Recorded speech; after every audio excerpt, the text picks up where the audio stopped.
Welcome to the Alcohol Free Life podcast, brought to you by thesoberclub.com. I'm Janey Grace. This is for you if you've quit the booze or you'd like to, or maybe you're just sober curious. I'll bring you tips and motivation without any judgment, and there'll be inspiration from experts, quit-lit authors, and sober heroes.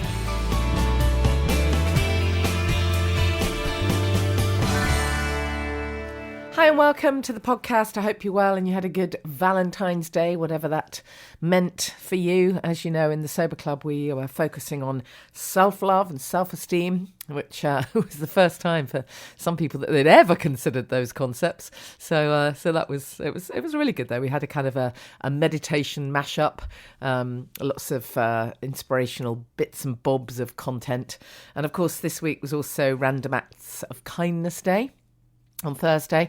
And as always, whenever I talk about kindness, I always credit Dr. David Hamilton with teaching me so much in the early years when I don't think I knew about any of that stuff, really. I read Why Kindness is Good for You, fantastically good book. And it, you know, with David, it's that scientific approach. You've heard him on the podcast. I'm sure I've interviewed him on his most recent book, Why Woo-Woo Works. And, you know, you really can't sort of say, oh, don't be ridiculous, it's just woo-woo, because David actually gives you the scientific reasons why it certainly isn't. And most definitely kindness is definitely good for you. You actually get more as the receiver, as the giver than the receiver. So yeah, seriously, what's not to like? So this has been the week then that's been there's been a lot of stuff across the news about booze, not least that big story that adults can go over the recommended limit, daily amount of sugar that they're meant to have, just with having 2 glasses of wine. I think that's probably quite a shocker for people when they read that. And, you know, in the old days, I'd have seen a study like that and just thought, oh, don't be ridiculous, I'll switch to a different brand then. But this piece is really, explaining that a lot of alcoholic drinks contain more calories than a hamburger. Of course, the headline was, more calories than a McDonald's. And it's all about looking at labelling, really, because it is totally bizarre, isn't it, that every food item that we buy, has to include details of ingredients, has to include calories and sugar content and additives and God knows what else. And yet alcohol, it just rocks up and all it has to have is its ABV and that's it, really. It's definitely not okay. But I thought it was quite cheering that news story came out because, as I say, it's the sort of news story I would have hated. So that's good, because mostly the news stories are simply telling us that alcohol is good for us. We mentioned it on Radio 2 and just gave me an opportunity to at least say that there is another way. And of course it's important to stress that low alcohol wines and will also contain some sugar. The word on the street is that they are lower in sugar, and again you need to really look into it. So I think it really does vary. The label, you really do need to look at labels. You do need to look at the brand and really get stuck into the individual brands as to what's going on. I know a brand like Naughty is very low in sugar. I haven't got the figures in front of me, but it's very low.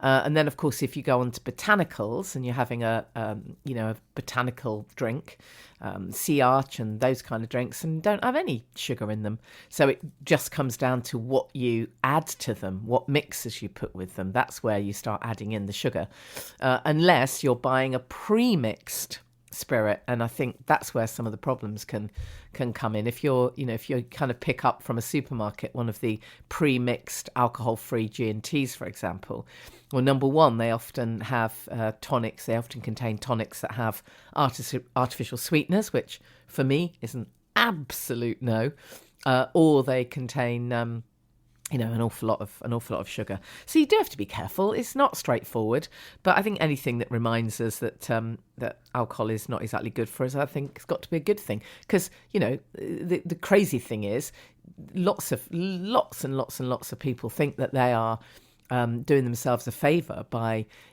losing weight in inverted commas, by cutting down on their food or even fasting for God knows how many hours, and then having, a couple of glasses of dry white wine, which of course then turns to 3 or 4, in the hope that that's going to be helping you not put on weight. I mean, it's absolute nonsense. And on that note, by the way, I've got a really interesting guest coming up. He's written a book on called Love Yourself, Lose Weight. So you can imagine how much I'm interested in that title. So we'll be talking to her on the podcast soon. The other news story that came out was around alcohol linked to cancers. And again, it's a stark reality, and it's not always you see those pieces. So it is quite interesting that they kind of creep out, make their way into the media. I don't know that any of them are going to necessarily rock very much, are they? But I think for somebody who is searching, your eye just might catch on some of these things, and you might be able to start thinking, oh, okay, right, that's enough signs for me now, maybe it's time. So if that is you, and you're just you see these news articles, or maybe you catch something I've written on social media or somebody else, or you follow someone on Instagram, and things tend to come in threes, don't they? By the time you've been reminded of something 3 times, you do start to think, okay, this really is, down to me now. And I think the really interesting part of this is that when people do actually take the plunge and reach out, things feel so much more possible. I had somebody contact me in the week who just feels desperate right now. Nothing is going right. There's issues in the relationship, in the home life. There's depression going on. There's antidepressants. There's a bottle of wine a day added into the mix. There's all kinds of stuff going on, and it all feels like such doom and gloom. But the reality is that person reached out, right? And if there's hope there, if you've got just enough self-esteem to know that this is not how it's meant to be, to know that you're worth more than that, then catch on to that and actually celebrate that fact. Be proud of yourself for being open to being aware of that, being conscious of it, and recognizing that it is within your power to start to make a change. But first of all, you probably have to reach out and get some support, because this stuff's tough to do on your own, right? Any of it. So yeah, where we are at the Sober Club, it's completely non-judgmental. So there are loads and loads of different ways of doing this. I had somebody else ask me, interestingly enough, about what my thoughts were about the pills that you can take, the medication that you can take to help you, stop drinking. And I don't have personal experience of it, and I'm definitely not medically trained. So this is not information or advice I'm giving you. I can just share my own personal opinion, and that is that I think ultimately it won't help, because ultimately I think you'll simply create a new addiction, because you'll become reliant on the thing that allegedly stops you from desiring a drink, but your perception of the alcohol will remain the same. It's just that the edge will be taken off. It's like that they're bringing out an injection, the fat jab, as it's being called, for people who want to lose weight. So they're going to be injected with something that, really, seriously, I don't know. Honestly, I don't know. I don't know enough about this to be able to really to advise. So I'm not trying to advise. Just my gut instincts tell me that you really do have to dig a bit deeper with this stuff, because it's all about changing your thinking. It's all about the mindset. And that's not to be flippant. Of course, this impacts on all kinds of physical issues as well. I get that completely. But it really is intertwined. And I think you have to start from that place of being willing to start to change your mindset, start to change your thinking. And of course, there are loads of different ways that can help with that. Loads of amazing therapies and techniques and support, all kinds of stuff, not least the work that I'm doing now with family constellations and matrix, which is super exciting, a really quick way of getting to some of those core beliefs that have shaped us, those kind of limiting beliefs that we can sometimes see in others, but they feel very hard to shake for ourselves. So yes, anyways, wherever you're at, if you're in the middle of you're just having these thoughts now, the unconscious mind is just starting to nag you about what's going on, then take hold of that, grab it, see it as the hope that it is, and reach out and get the support that you need and make this change, because it's the best thing you will ever do for your life. I think you've heard me say that before, unless you're brand new to the podcast, in which case you won't yet know just how amazingly Pollyanna-ish I really am.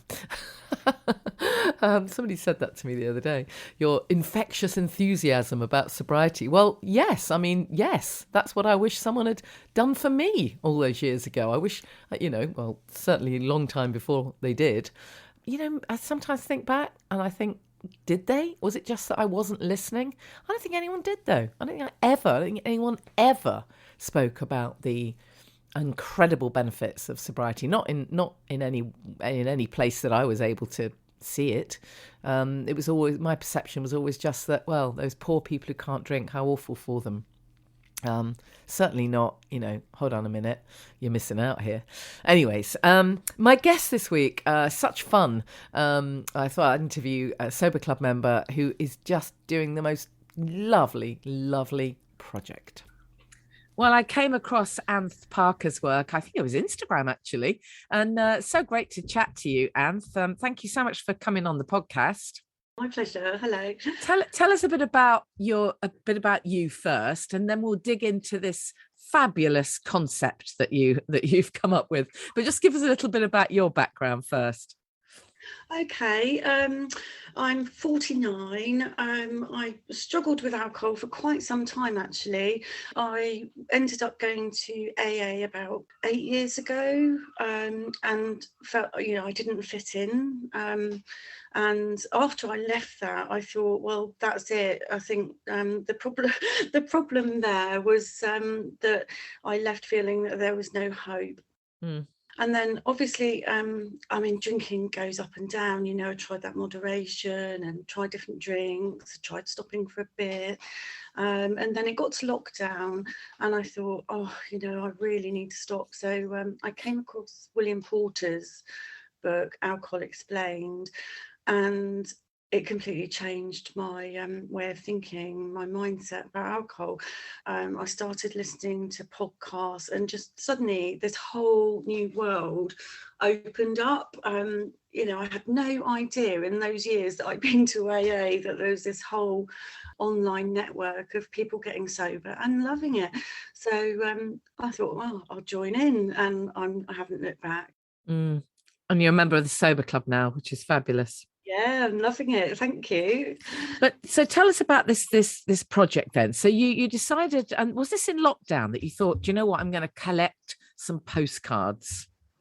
No, it was a bit further on in my sobriety journey. I'm an art lover, so part of my therapeutic sort of clear up was cleaning out my attic, and I came across some old postcards, and the nostalgia was I just thought, oh, this is magic, seeing people's handwriting from years ago, and they really stuck with me. So the idea came to me then to ask people in other sober groups that I'd met, would they like to send me a postcard, like handmade or something they bought, with ideas about how sobriety has changed their lives, top tips, inspirations for getting and staying sober. And so then they started coming in, and as I've been sharing them, I think it's inspired other people to join in. And what that's done is the reason they send postcards is because I want to get them out in the public, so that people like me who don't realise that there is an online network can see something out there, and that seems to be working. Yeah, we'll talk a bit more about where you're actually sort of exhibiting them, but it's an interesting thing, isn't it, this postcard thing? Because actually for years most of us have kind of stopped sending postcards. It's a thing of the past. We don't do it very much. I remember going on holiday, and it wouldn't be a holiday unless I had bought a whole batch of postcards and sent them home. But I don't think anyone does that anymore. No, it's a thing of the past, and I think that's something that's quite I don't know, endearing about it. Yeah. Yeah. It's a blast from the past, isn't it? Yeah. And tell us about some of the ones you received. Can you describe some of them to us? Because I know you've had poems and images and just words, but maybe you can describe a few. Well, a couple that I got, some beautiful, lots of beautiful ones. One that I got this week is a picture of somebody's chocolate Labradors, and they've met up with other people's chocolate Labradors, and they're all sitting around a table with their dog treats on little plates around, and the person's written, "Parties are only about the food and the good friends." And I just absolutely thought that was adorable, because it's so true, isn't it? What we're learning in sobriety, it isn't about what's in our glass anymore. It's about the company, and I just adored that. I've had some beautiful artistic ones. There's some very creative.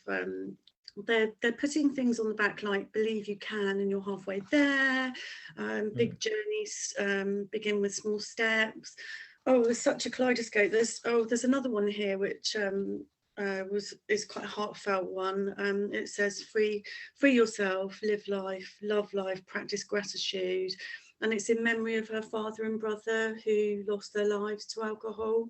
And on the back she's put about her success for her sobriety, because I think we're all writing our own little stories here, aren't we? Yeah. Fantastic. And so you've called this the Sober Inspiration Project, which is exactly what it is. It's completely inspiring. And then your idea was to actually put on little exhibitions. So tell us about what you've done so far. Oh, I was so nervous. The first one I did, it was in the local park, and there was a vegan market, and I thought, oh, I think vegans seem quite nice people. I popped down there, and I hung them up in the trees. I don't use the original postcards because they're really precious. So I photocopy them, or I take photographs and print them out, and then I laminate them and tie ribbons through them, and then hang them in trees with fairy lights, and so they glisten in the sun, and they just look so pretty. And then the latest one is in 2 abandoned telephone boxes. Yeah, I saw a picture of that. That's such a great. I mean, telephone boxes are such fabulous, iconic, images themselves, aren't they?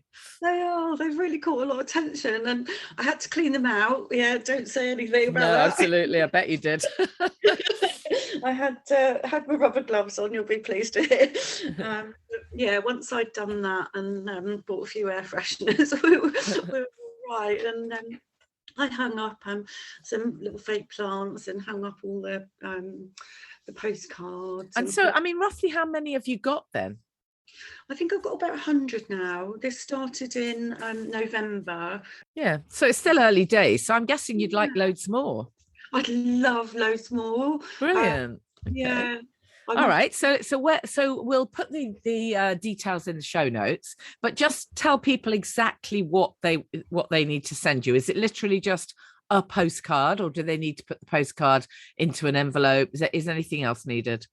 Well, the other beautiful thing about it is the stamps and the dates on them. That's a really nostalgic thing as well. So I think that's part of it. So, I mean, if there's something really special that someone's taken a long time on, then definitely send it in an envelope, because we don't want them to be spoiled. So it doesn't have to be anything that worries anybody. It can be something just small, but they're all eye-catching. So pop a postcard in the post. It'd be lovely to get one from you. Yeah, fantastic. And then what would you like to see happen with the Sober Inspiration Project for the future then? I mean, what would be your ideal when you've got loads more? What kind of venue do you fancy for exhibitions in the future? I'm loving the pop-ups. I think what would be super nice would be to show the originals in a gallery somewhere. That would be an extraordinary thing, because they are all pieces of art in my eyes, and it's an organic process, isn't it, this? And it kind of just seems to be winding its own way, if you know what I mean. No, definitely. I mean, I just think the whole idea of of people being able to, drop a few words or a squiggle or a poem or a little doodle, onto a card, that you just never know how that might inspire someone else in the future. It might be just exactly the thing that person needs to see when they're passing the disused phone box or wandering through a market, right? Yeah, it just gives more hope, doesn't it? And I think the joy that's coming from these, the joy that's coming through the postcards, and the fact that people are loving sobriety, it's such a taboo subject, as we know, and just getting it out in the public saying we are proud to be sober, it's a good way of life. Yeah. And where are you at now then in terms of sobriety? I'm 14 months now, Janey. Oh, cool. Amazing. Great. Yeah, I'm not looking back. No, absolutely. Brilliant. Well, Anth, thank you. It's a really fun project and really just caught my eye. It's very cute. It's very simple. I love that. And, as you say, any which way we can drop these nuggets of inspiration, it's got to be a good thing, right? Yeah, absolutely. Thank you. So I'll put the info in the show notes. And if anyone would like to donate a postcard, that would be super, super welcome. And let's see, maybe we'll have you back when you got to 1,000, right? That would be amazing. Let's do that. Thank you. Bye. Thank you. So put those details in the show notes. Make sure you get your postcards off. It would be so lovely if this grew and grew and grew. It's such a cool idea. And, we all love things like that, don't we? Just little representations of possibility and positivity and joy. It's fabulous. And there's a great little news item as well. And I think it was on the Dorset TV thing about Anth recently, a little piece about the post box, the phone box, exhibition. So it's really cool. Don't forget, if you want inspiration and accountability and support and encouragement and content all around health and well-being, doesn't matter what stage you're at, whether you're on day one, whether you've been sober for 10 years, check out the Sober Club. It's not expensive. It is jam-packed full of support and inspiration. It's thesoberclub.com. And we have a bunch of events coming up. Champneys Springs in Leicestershire. We have a family constellations workshop. Don't miss that. I know it's really difficult for me to describe what it even is, but have a look at the landing page, at the information at thesoberclub.com. Click on events. And just a word, by the way, that will not be relevant for many of you, but if you happen to be listening to this and you are a coach or a therapist or a practitioner or a teacher, or you want to really deep dive into personal transformation underpinned by sobriety, then I am now offering sober coach training. I did my first training in October and I have an amazing dream team. You don't have to already be working in that arena, but there are a few. There is some criteria for being part of the course.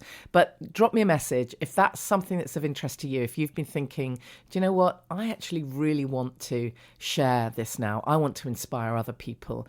I've been sober for however long, and I actually want to pass this on. Whether that's in terms of working as a coach or holding events or offering courses as a business, or whether you just want to be able to do that with friends and colleagues, or indeed within the work you already do, because these skills are totally transferable. And the course that I offer is all around sobriety, recovery coaching. It's not aimed at, it's not counselling, it's not addiction coaching. It is coaching. It's not counselling. It's really important to stress that. But in addition to all the stuff that we cover around self-care and unraveling all the different layers, so it's amazing for personal transformation as well. There's a whole raft of stuff around business as well, and building your brand and how to get yourself out there. Because let's face it, I've been doing this stuff for years. There's also some fabulous contributors to our course. We are very, very lucky to have some leading experts covering some of the topics really, really in depth. So if that's of interest to you, just drop me a message, title it Sober Coach Training, and we can have a conversation. Our next training is April 23rd, the in-person days. So if that resonates, I'm a really big believer that if this resonates, there'll be something tingling right now with you, and you'll be going, oh dear, that's me, and it will just feel as though it's right. And if not, then forgive me for mentioning it, because I appreciate it's not for everyone. Anyways, thesoberclub.com, or drop me a message, follow me in social media. I hope you have a great week, and it does feel like spring is just about starting to come out. I said that last week, and then it was like godforsaken winds. But anyways, let's hope that spring might be in the air. If you have any suggestions for podcast guests for me, by the way, particularly if you can introduce me, that would be amazing. Please drop me a message. I will keep doing this podcast as long as I've got wonderful people who want to chat to me. So feel free to make any suggestions of anyone you'd like me to have a conversation with. I'll see you next week.